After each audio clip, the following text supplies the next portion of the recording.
നമ്മുടെ ജീവിതം ചിലപ്പോഴൊക്കെ അസഹ്യമായ ഭാരമായി തോന്നാറുണ്ട്. ഈ ഭാരം കുറഞ്ഞിരിക്കുന്നൊരവസ്ഥയാണ് ലഘിമ എന്ന് പറയുന്നത്.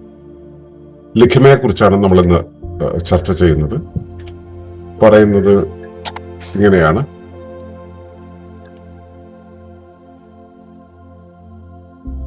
ലഘിമ, freedom begins when inner burdens are released. എന്താണ് ലഘിമ? ഇവിടെ നമ്മൾ സംസാരിക്കുന്നത് അല്ലെങ്കിൽ ഇതിൽ ബോധ്യപ്പെടുന്നത് എന്താണ് ലഘിമ എന്ന സിദ്ധി, എന്തുകൊണ്ടാണ് മനുഷ്യജീവിതം ഭാരമുള്ളതായി മാറുന്നത്, ലഘിമ വളർത്താൻ എന്തെല്ലാം പരിശീലനങ്ങൾ ആവശ്യമാണ് തുടങ്ങിയ കാര്യങ്ങളാണ്. നമുക്ക് നോക്കാം. ഏവർക്കും നമസ്കാരം. ശുഭകരമാകട്ടെ, ദിനം സന്തോഷകരമാവട്ടെ, സൗഖ്യകരമാകട്ടെ, അനുഭവങ്ങളും അനുഭൂതികളും നമ്മെ ഏവരെയും നയിക്കുമാറാകട്ടെ. ഈ നമ്മളെ ഭാരം വളരെ കൂടുതലായിട്ടാണ് ജീവിതത്തിൽ എപ്പോഴും ഫീൽ ചെയ്യുക, അല്ലെ? പുതിയ ഓരോ കാര്യങ്ങൾ വരുമ്പോഴും ഭാരം കൂടുതലായിട്ട് പലർക്കും തോന്നും.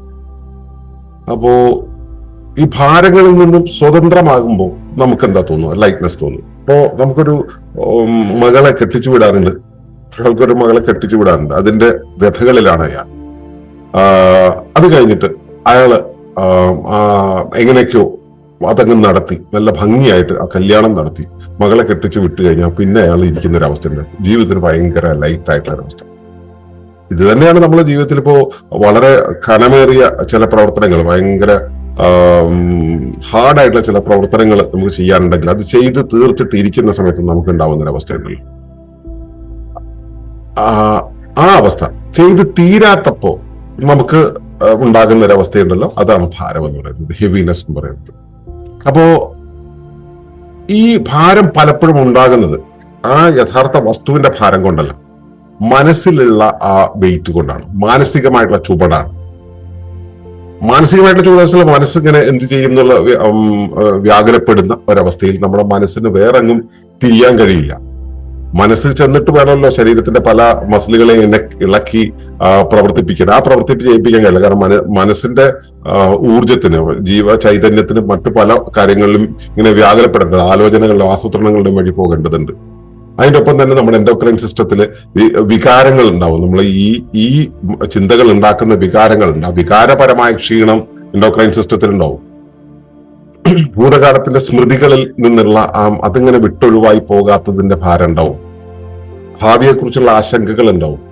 ഇതിന്റെ ഒക്കെ അപ്പുറത്ത് ഞാൻ എന്നുള്ള സാധനം ഇങ്ങനെ മെയിൻറ്റെയിൻ ചെയ്യാനുള്ള ശ്രമം ഉണ്ടല്ലോ, ഈ ശ്രമം ഉണ്ടാവും.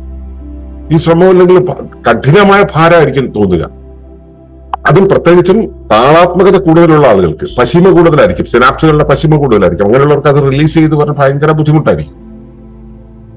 ആ റിലീസ് ചെയ്യാൻ കഴിയുന്ന ഒരവസ്ഥയാണ് സാധനങ്ങളിലൂടെ കടന്നു പോകുമ്പോൾ ഇവ കെട്ടി നിൽക്കാത്ത രീതിയിൽ വെളിയിലേക്ക് കളയുന്ന ഒരവസ്ഥയാണ് ലഘിമ എന്ന് പറയുന്നത്, ലഘുവാകുന്ന അവസ്ഥ.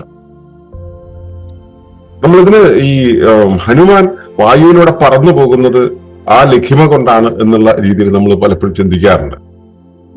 ഹനുമാൻ പറഞ്ഞു പോകുന്നത് ശരീരത്തിന്റെ വെയിറ്റ് കുറയുന്നതല്ല, മനസ്സിന്റെ വെയിറ്റാണ്, വികാരത്തിന്റെ വെയിറ്റാണ് ഇല്ലാണ്ടാവുന്നത്. അപ്പൊ ഈ അഷ്ടസിദ്ധികളിൽ മൂന്നാമതായി പറയുന്ന ഈ ഒരു സിദ്ധി ഭാരം കുറയുന്ന ഒരവസ്ഥയാണ്. നമ്മുടെ ശരീരത്തിന്റെ ഭാരത്തിനേക്കാളും കൂടുതൽ നമ്മുടെ ജീവിതത്തിന്റെ ഭാരം കുറയുന്നതാണ്. ആന്തരികമായ ലാഘവത്വം ഉണ്ടാകുന്ന ഒരവസ്ഥയാണ്. ഈ ആന്തരിക ലാഘവത്വം എന്ന് പറയുമ്പോൾ ജീവിതത്തിൽ നമ്മൾ ഹാർഡായിട്ടുള്ള പല കാര്യങ്ങളും ഒഴിവാക്കും. നമുക്ക് ജീവിതത്തിൽ വളരെയധികം സിമ്പിൾ ആയി തോന്നും. പലപ്പോഴും നമ്മുടെ ജീവിതത്തിൽ ഭയങ്കരമായിട്ട് സുരക്ഷ കൂട്ടുന്നു എന്നിരിക്കട്ടെ. അതിന് അർത്ഥം എന്താ? സുരക്ഷ കൂട്ടുന്നത് ഇപ്പോഴത്തെ രീതിയിൽ സുരക്ഷ കൂട്ടുന്നത് നാട്ടു നടപ്പനുസരിച്ചാണ്. കാരണം നാട്ടിൽ എല്ലാവരും ചെയ്യുമ്പോൾ ഞാനും ചെയ്യുന്നു എന്നുള്ള രീതിയിലാണ്. കാരണം എല്ലാവർക്കും ഉണ്ടാകുന്ന ഭീതി എന്നിലേക്കും വ്യാപിക്കുന്നു. അത് ഞാൻ അതനുസരിച്ച് കാര്യങ്ങൾ ചെയ്യുന്നതാണ്. സാധാരണ രീതിയിൽ സുരക്ഷ കൂട്ടുന്നത് എപ്പോഴാണ്? നമുക്ക് ഭാവിയെക്കുറിച്ചുള്ള ആശങ്ക കൂടുന്ന സമയത്ത്, അല്ലെ?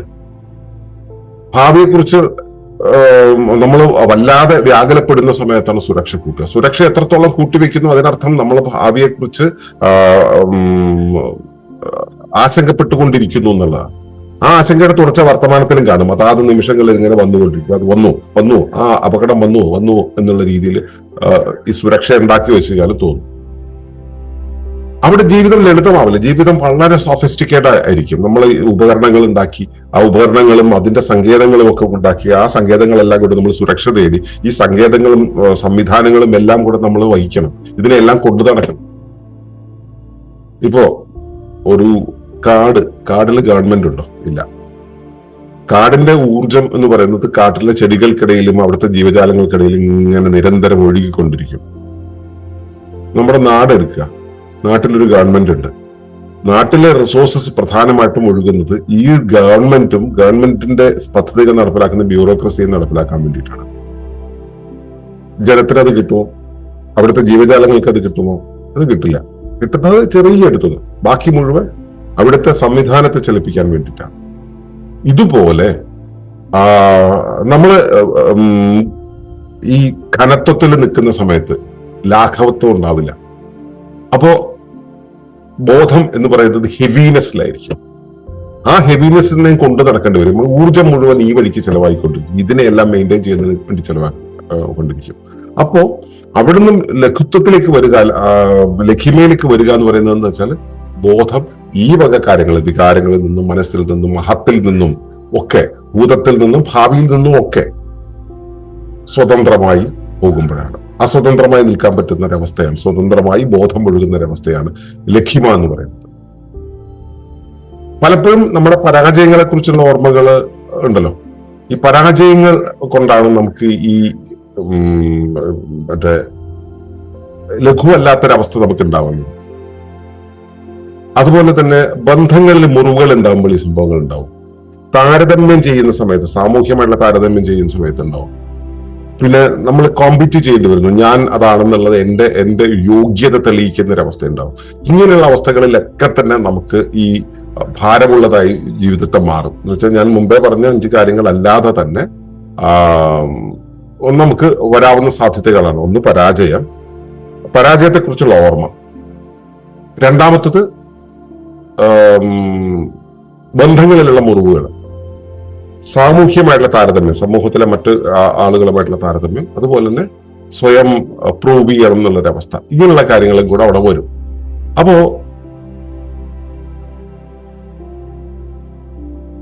അത് മാത്രമല്ല, പിന്നെ ഈ പഴയ ഒരു വേദന ഇട്ടത്തിരിക്കട്ടെ, ഈ വേദന കൊണ്ടു നടക്കുന്ന സ്വഭാവം ഉണ്ടല്ലോ മനുഷ്യന്.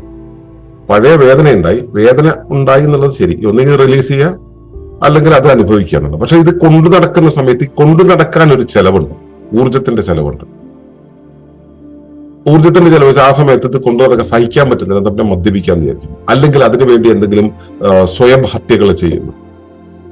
ഇതൊക്കെ നമ്മൾ സഹിക്കേണ്ടി വരും.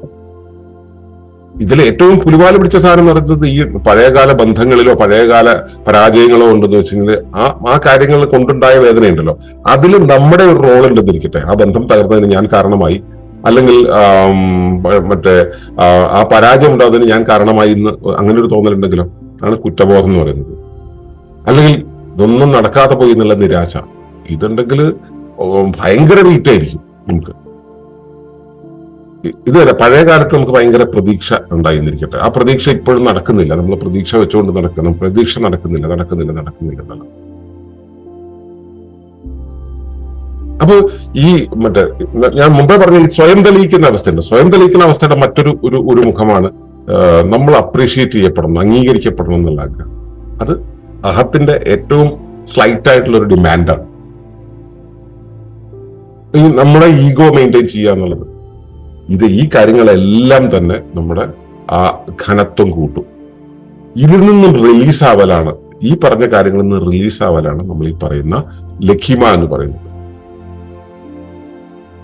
ഒരു പക്ഷി അതിന്റെ ചിറകുകളിൽ ഉയർന്ന് അതിന്റെ ഭാരത്തിനും അതീതമായിട്ട് പറക്കാൻ കഴിയുന്നു എന്നിരിക്കട്ടെ, പറക്കാൻ തയ്യാറാകുന്നു, പറന്നു നടക്കുന്നു എന്നിരിക്കട്ടെ.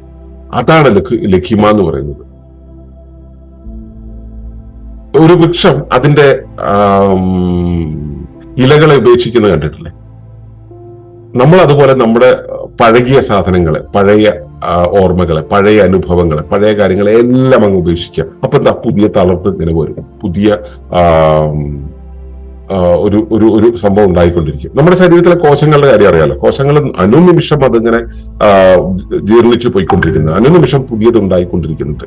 ഈ ജീർണിച്ചു പോകുന്ന സാധനങ്ങൾ വെളിയിലേക്ക് പോകാൻ കഴിയുന്നില്ലെങ്കിൽ, ജീർണിച്ച് പോകൽ നടക്കുന്നില്ലെങ്കിൽ, മെറ്റാബോളിസം പ്രോപ്പർ അല്ല എന്ന് വെച്ചാൽ ശരീരം താറുമാറാവും, വല്ലാതെ തടിക്കും അല്ലെ. വല്ലാതെ തടിക്കുമ്പോൾ ഭാരം കൂടും. അതേസമയം കൃത്യമായിട്ട് നമ്മുടെ ശരീരത്തിൽ നിന്ന് മെറ്റാബോളിസം എല്ലാം കൃത്യമായിട്ട് നടന്ന് ശരീരത്തിലെ ഓരോ കോശവും അനുചിതമായിട്ടുള്ള എല്ലാ കോശങ്ങളെയും കൃത്യമായിട്ട് കളയുന്ന ഒരു രീതിയിലേക്ക് ബോഡി ഇങ്ങനെ പ്രവർത്തിച്ചുകൊണ്ടേയിരുന്നു കഴിഞ്ഞാൽ നമ്മുടെ പൊന്നിയുടെ ശരീരം പോലെ ഏറ്റവും ലഘുവായിട്ട് ഏറ്റവും സുന്ദരമായിട്ട് ഷേപ്പിൽ അതെങ്ങനെ നിൽക്കും. ആ സ്ട്രക്ചർ ഇങ്ങനെ മെയിൻറ്റെയിൻ ചെയ്യും. അപ്പോ അനാവശ്യമായിട്ടുള്ള ഭാരം ഒഴിവാക്കുക എന്നുള്ളത് പ്രകൃതിയുടെ ഒരു രീതിയാണ്. ലളിതമായ നിലനിൽപ്പ് എന്നുള്ളത് പ്രകൃതിയുടെ ഒരു രീതിയാണ്.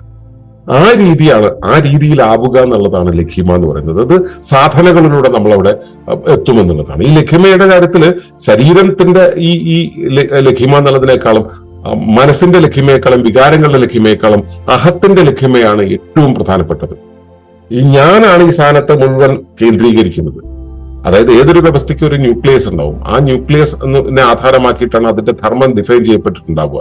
ആ ധർമ്മത്തിനനുസരിച്ചാണ് അതിലെ ആ വ്യവസ്ഥയിലെ എല്ലാ ഘടകങ്ങളും പ്രവർത്തിക്കുക. ന്യൂക്ലിയസിനനുസരിച്ചാണ് ആറ്റത്തിലെ പ്രോട്ടോണും ന്യൂട്രോണും ഒക്കെ പ്രവർത്തിച്ചുകൊണ്ടിരിക്കുന്നത് അല്ലെ. അപ്പോ അതുപോലെ നമ്മുടെ ശരീരത്തില് നമ്മളെന്ന ഒരു സത്തയുടെ ശരീരത്തിലും ഇതുപോലെ ഒരു കേന്ദ്രമുണ്ട്. ആ കേന്ദ്രം എന്ന് പറയുന്നത് ഞാനാണ്, അഹങ്കാരമാണ്. അഹങ്കാരമാണ് ആദ്യമേ ഉണ്ടാകുന്നത്, അതിനെ ആധാരമാക്കിയിട്ട് പ്രവർത്തിക്കുന്നത്. അഹം ശക്തമാകുന്ന സമയത്ത് എല്ലാം വ്യക്തിപരമായിട്ടാണ് പ്രവർത്തിക്കുക. നമുക്ക് വെളിയിലുള്ള കാര്യങ്ങളായിട്ട് കണക്ഷൻ ഒന്നും ഉണ്ടാവില്ല. മറ്റുള്ളവയെ നമ്മൾ പരിഗണിക്കില്ല. മറ്റുള്ളവയുമായിട്ട് ചേർന്ന് പോകേണ്ടതാണെന്ന് നമുക്ക് മനസ്സിലാവില്ല. മറ്റുള്ളവയ്ക്കുള്ള സ്പേസ് കൊടുക്കില്ല. അപ്പോ അവിടെ എല്ലാം വ്യക്തിപരമായി കാണും. വേറിട്ടൊരു കാര്യം വന്നു കഴിഞ്ഞാൽ ഇത് വേറിട്ടതാണ്, എന്റേതല്ല എന്ന് പറയും. അതിന് ഇപ്പൊ എന്റെ നേരെ ആരെങ്കിലും ഒരു വിമർശനം ഉന്നയിച്ചിട്ടുണ്ടെങ്കിൽ അത് ഭയങ്കര മുറിവായി തീരുമാനിക്കും. ഈ വിമർശിക്കുന്നത് എന്താണ്? ഇങ്ങനെയല്ല, മറുവഴിയാണ് വേണ്ടത് എന്ന് പറയുന്ന പ്രകൃതി നൽകുന്ന സൂചനയാണ്. ആ സൂചന മനസ്സിലാക്കാതെ അതിനെ മുറിവാക്കി എടുത്തു കഴിഞ്ഞാൽ ശരീരം അല്ലെങ്കിൽ അഹം എന്ന ശരീരം വ്രണപ്പെടുകയാണ് ചെയ്യുന്നത്. ഈ നഷ്ടം എന്ന് പറയുന്നത് അപ്പോഴത്തെ ആ വ്രണപ്പെടുന്ന ഒരവസ്ഥ എന്ന് പറയുന്നത് അസഹ്യമാകുന്നു. അല്ലെങ്കിൽ നമുക്ക് ജീവിതത്തിൽ ഏതെങ്കിലും തരത്തിലുള്ള നഷ്ടങ്ങൾ ഉണ്ടാകുമ്പോൾ നമ്മുടെ അഹം എന്ന് പറയുന്ന വട്ടത്തിൽ കിടക്കുന്നത് എന്തെങ്കിലും നഷ്ടമായാൽ അത് അസഹ്യമായി തീരും. ഇത് ഒരാൾക്ക് ഉണ്ടാവുന്ന കാര്യമല്ല കേട്ടോ, എല്ലാവർക്കും ഉണ്ടാവുന്നതാണ്. നിങ്ങളുടെ ജീവിതത്തിൽ എപ്പോഴെങ്കിലും ഒക്കെ നിങ്ങളുടെ അഹം എന്നുള്ളത് ഉയർന്നു നിൽക്കുന്ന ഒരവസ്ഥയിൽ ഈ ഭാരങ്ങളെല്ലാം നിങ്ങൾ അനുഭവിച്ചത് നമ്മൾ റിലീസ് ആവുന്നത്. ഇപ്പൊ ഇവിടെ സഹോദരങ്ങൾ തമ്മിൽ പിണങ്ങുന്ന സമയത്ത് ഈ അഹം ഇങ്ങനെ കൂട്ടി വെച്ച് ഇങ്ങനെ ഇരിക്കും. കുറച്ചേരം കഴിയുമ്പോൾ ഇവര് തമ്മിൽ പറഞ്ഞു തീരുന്നതോടുകൂടി ഈ സാധനങ്ങളെല്ലാം പോകും. ഭയങ്കര ലാഘവത്വം. ശരിക്കും ഈ ലാഘവത്വം കൊണ്ടുവരാൻ എന്നുള്ളത് അഹം മാറുന്ന സമയത്താണ്. അഹം മാറുന്ന ഒരു അവസ്ഥയെ നമ്മൾ വേറൊരു പേരിട്ട് വിളിക്കാറുണ്ടല്ലേ, ധ്യാനം അല്ലെ. ധ്യാനത്തിൽ ഈ അഹം മാറി നിൽക്കലാണ് ഉണ്ടാവുന്നത്. അഹം ഡിസോൾവ് ആയി പോകുന്ന ഒരവസ്ഥയാണ് ഉണ്ടാകുന്നത് എന്ന് നമുക്ക് പറയാൻ കഴിയില്ല, ഉണ്ടാകേണ്ടത്. അപ്പോഴാണ് ധ്യാനം എന്ന് വിളിക്കുക. അവിടെ ചിന്തയുടെ വേഗം കുറയുന്നുണ്ട്. മനസ്സുകൊണ്ട് ഇങ്ങനെ ഹോൾഡ് ചെയ്യുന്ന പരിപാടി കുറയും. അഹം എന്നുള്ളത് ഇങ്ങനെ ഒരു കട്ടൻ മാറ്റുന്നത് പോലെ മാറി ഇങ്ങനെ നിൽക്കും. ആന്തരികമായിട്ടുള്ള ആ സൈലൻസ് ഇങ്ങനെ വർദ്ധിക്കും. വളരെ ലൈറ്റ് ആയിട്ടുള്ള എക്സ്പീരിയൻസസ് നമുക്ക് ഇങ്ങനെ ഉണ്ടായിക്കൊണ്ടിരിക്കും. ആ സമയത്ത് നമ്മൾ സത്യത്തിൽ ലഘിമ അനുഭവിക്കും. ഇത് നിരന്തരമായി അനുഭവിക്കുന്ന ഒരവസ്ഥയാണ് സാധനയിലൂടെ ഉണ്ടാവുന്നത്. സാധനയിലൂടെ പോയി കഴിയുമ്പോൾ ഇത് ദീർഘകാലം എനിക്ക് ഓർമ്മയില്ല, ബർമയിലെങ്ങാണ്ട് ഒരു സന്യാസി ശ്രേഷ്ഠനുണ്ടല്ലോ, അദ്ദേഹത്തിന് സന്തോഷമാണ്. അദ്ദേഹത്തിന്റെ ആ സന്തോഷത്തിന്റെ അളവ് വളരെ കൂടുതലാണ്. അതിനെയൊക്കെ ആധാരമാക്കിയിട്ടുണ്ട് ബർമ എന്നുള്ള രാഷ്ട്രത്തിന്റെ GDP പോലും സന്തോഷത്തെ ആധാരമാക്കിയാണെന്ന് പറയുന്നത്. അപ്പോ അവരെങ്ങനെ സന്തോഷത്തെ മെയിൻറ്റെയിൻ ചെയ്ത് വെക്കുന്നില്ല, ജീവിതത്തിൽ ഇങ്ങനെ നിരന്തരമായി കൊണ്ടു നടക്കാൻ പറ്റുന്നത്. ഇതുപോലെ ജീവിതത്തിൽ ആ സന്തോഷത്തിന്റെ ലാഘവത്വം കൊണ്ടു നടക്കാൻ പറ്റുന്ന ഒരു അവസ്ഥയും അത് നമുക്ക് സാധനകളിലൂടെയാണ് സാധിക്കുക. അതല്ലാതെ നമുക്ക് പതുക്കെ നമുക്ക് അതിലേക്ക് എത്തിക്കാൻ കഴിയും. അതിന് അനാവശ്യ ചിന്തകളെ നിരീക്ഷിക്കുക. നമ്മുടെ ഉള്ളിൽ വരുന്ന അനാവശ്യമായിട്ടുള്ളത് എന്ത് വന്നു കഴിഞ്ഞാൽ വികാരങ്ങൾ എന്താണ്, അങ്ങനെയുള്ള കാര്യങ്ങളെ നിരീക്ഷിക്കുക. ഇതിൽ പഴയതായിട്ട് എന്തെങ്കിലുമൊക്കെ അവിടെ കിടക്കുന്നുണ്ടെങ്കിൽ, പഴയ ഓർമ്മകൾ എന്തെങ്കിലും ആ സ്ഥാനത്ത് റിലീസ് ചെയ്യണം. ശരീരത്തെ ലൈറ്റ് ആക്കണം. ഇപ്പൊ നമ്മൾ ചയോധ സാധനം പോലുള്ള കാര്യങ്ങൾ ചെയ്യുമ്പോൾ ഈ ഇമോഷൻസ് നമ്മുടെ ശരീരത്തിൽ ഉണ്ടാക്കിയ ഡെപ്പോസിറ്റ്സ് ഉണ്ട്. ഈ ഡെപ്പോസിറ്റ് പ്രധാനമായിട്ടും ജോയിന്റ്സിലാണ് ഉണ്ടാവും. ഈ ഡെപ്പോസിറ്റ്സിനെയൊക്കെ ഇളക്കി കളയും. ഇത് നമ്മുടെ നിത്യജീവിതത്തിൽ നമ്മൾ ഓരോ നിമിഷത്തിലും നമ്മൾ ഇതിനെ നമ്മുടെ ജീവിതത്തിന്റെ ഓരോ ഘട്ടത്തെയും കൈകാര്യം ചെയ്ത്, വികാരങ്ങളെ കൈകാര്യം ചെയ്ത്, മനോചിന്തകളെ കൈകാര്യം ചെയ്ത്, അഹത്തെ കൈകാര്യം ചെയ്ത് പോകുന്ന സമയത്തൊക്കെ നമ്മൾ നമ്മുടെ ഒറിജിനുമായിട്ട്, സോഴ്സുമായിട്ട് ഡിറ്റാച്ച്ഡ് ആണ്. സോഴ്സുമായിട്ട് കണക്റ്റഡ് ആവുക. സോഴ്സുമായിട്ട് കണക്റ്റഡ് ആവുക വെച്ചാൽ നമ്മൾ പ്രകൃതിയുടെ ഭാഗമാണ്. ആ പ്രകൃതിയുമായിട്ട് കണക്ട് ആയി നിന്ന് കഴിഞ്ഞാൽ, പ്രകൃതിയിൽ കൂടുതൽ സമയം ചെലവഴിച്ചു കഴിഞ്ഞാൽ നമുക്ക് ഈ അഹത്തിന്റെ താരതമ്യങ്ങള്, വികാരത്തിന്റെ അലയൊളികള്, ഭാവി ഭൂതങ്ങളെ കുറിച്ചുള്ള ആശങ്കകൾ ഇതെല്ലാം മാറിക്കിട്ടും. ഇതിന് ഏറ്റവും കൂടുതൽ സഹായിക്കുക എന്നുള്ളത് ആ പ്രകൃതിയുമായി ചേർന്നിരിക്കുന്ന സമയത്ത് പ്രകൃതിയുമായി ചേർത്തിരിക്കൽ എന്നുള്ള പ്രോസസ് സാധ്യമാക്കുന്നത് ശ്വാസക്രമത്തിലൂടെയാണ്. അപ്പോ ധ്യാനം, ശ്വാസക്രമം തുടങ്ങിയ കാര്യങ്ങളെല്ലാം, പ്രാണായാമം തുടങ്ങിയ കാര്യങ്ങളെല്ലാം ചെയ്യുന്നത് വഴി നമുക്ക് ആ പ്രകൃതിയുമായിട്ടുള്ള ഏകതാനതയിലായിരിക്കാൻ കഴിയും. ലഘുത്വം നമുക്ക് അനുഭവിക്കാൻ കഴിയും. പിന്നെ നമ്മൾ ആത്മയാനത്തിലൊക്കെ പറയുന്ന പോലുള്ള സാധനകൾ നമ്മൾ ആവർത്തിച്ച് ചെയ്യുകയാണെങ്കിൽ ഉറപ്പായിട്ടും നമ്മൾ ആ ലക്ഷ്യമയുടെ തലത്തിലേക്ക് വരും. അപ്പൊ ഇത് നിരന്തരമാകുന്ന ഒരവസ്ഥയാണ് ഈ അഷ്ടസിദ്ധി എന്നുള്ളത് കൊണ്ട് നമ്മൾ ഉദ്ദേശിക്കുന്നത്. അഷ്ടസിദ്ധികളിൽ ഇവയെല്ലാം നിരന്തരമായിട്ടുണ്ടാകുന്ന ഒരവസ്ഥയാണ്. ആ അവസ്ഥയിലേക്ക് വരും. പക്ഷെ നമ്മളെ സാധനങ്ങളിലൂടെ കടന്നു പോകണം. എന്താണെങ്കിലും അറിഞ്ഞുകൊണ്ട് നമുക്ക് ലഖീമ നമ്മുടെ ജീവിതത്തിലേക്ക് കൊണ്ടുവരാൻ പറ്റും. അതൊക്കെ അതിന്റെ ഇൻഫ്ലുവൻസിന്റെ ഒരു മണ്ഡലത്തിൽ തന്നെ ജീവിക്കാൻ പറ്റും. അപ്പോ ഈ ഗുരുത്വമുണ്ടാക്കുന്ന അല്ലെങ്കിൽ ഗരിമയുണ്ടാക്കുന്ന കാര്യങ്ങൾ, ഗരിമ എന്ന് വെച്ച് കഴിഞ്ഞാല് ഈ ഖനമുണ്ടാക്കുന്ന കാര്യങ്ങൾ, അനാവശ്യമായ ഖനങ്ങൾ, ആവശ്യത്തിലുള്ള ഖനങ്ങളെ കുറിച്ച് നമുക്ക് നാളെ സംസാരിക്കുന്നുണ്ട്. അനാവശ്യമായ ഖനങ്ങളെ കുറിച്ചുള്ള നമ്മുടെ ആ ഒരു വ്യാകുലത ഉണ്ടല്ലോ, അനാവശ്യമായിട്ടുള്ള ഖനങ്ങൾ ഉണ്ടാക്കുന്ന ഒരു അവസ്ഥയുണ്ടല്ലോ, അതിൽ നിന്ന് നമുക്ക് മാറി നിൽക്കാൻ കഴിയും. അങ്ങനെ കഴിയാൻ വേണ്ടി നിങ്ങൾക്ക് എന്തെല്ലാമാണ് നിരീക്ഷിക്കേണ്ടതെല്ലാം നിരീക്ഷിക്കുക. നിങ്ങളിൽ എത്രത്തോളം ഈ ഖരത്വമുണ്ട്, അതിനെ മറികടക്കാൻ നിങ്ങൾക്ക് എത്രത്തോളം കഴിഞ്ഞിട്ടുണ്ട്. വൈകാരികാവസ്ഥകളെ, മാനസികാവസ്ഥകളെ, ഭൂതഭാവികളെ കുറിച്ചുള്ള ആശങ്കകളെ, ഇങ്ങനെയുള്ളവയെല്ലാം മറികടക്കാൻ, അഹത്തെ പ്രിസർവ് ചെയ്യാൻ വേണ്ടിയുള്ള ശ്രമങ്ങളെ, അങ്ങനെയുള്ള കാര്യങ്ങളെല്ലാം മറികടക്കാൻ നിങ്ങൾക്ക് എത്രത്തോളം കഴിയുന്നു എന്നുള്ളത് നിരീക്ഷിക്കുക. ആ നിരീക്ഷണത്തിൽ നിന്നാണ് നമ്മൾ ലക്ഷ്മിയിലേക്കുള്ള യാത്ര തുടങ്ങുന്നത്. അതിലേക്ക് എത്തുവാൻ നിങ്ങൾക്ക് കഴിയുമാറാകട്ടെ എന്ന് പ്രാർത്ഥിക്കുന്നു. നന്ദി, നമസ്കാരം. തുടർന്ന് കാണുന്നതിന് മുമ്പായി ഈ വിഷയം ഇഷ്ടമായെങ്കിൽ ഒന്ന് ലൈക്ക് ചെയ്യുക, കമന്റ് ചെയ്യുക, ഷെയർ ചെയ്യുക. നിങ്ങൾ പ്രകൃതിയെ ഇഷ്ടപ്പെടുന്നുവെങ്കിൽ ഈ ചാനൽ ഒന്ന് സബ്സ്ക്രൈബ് ചെയ്യുക.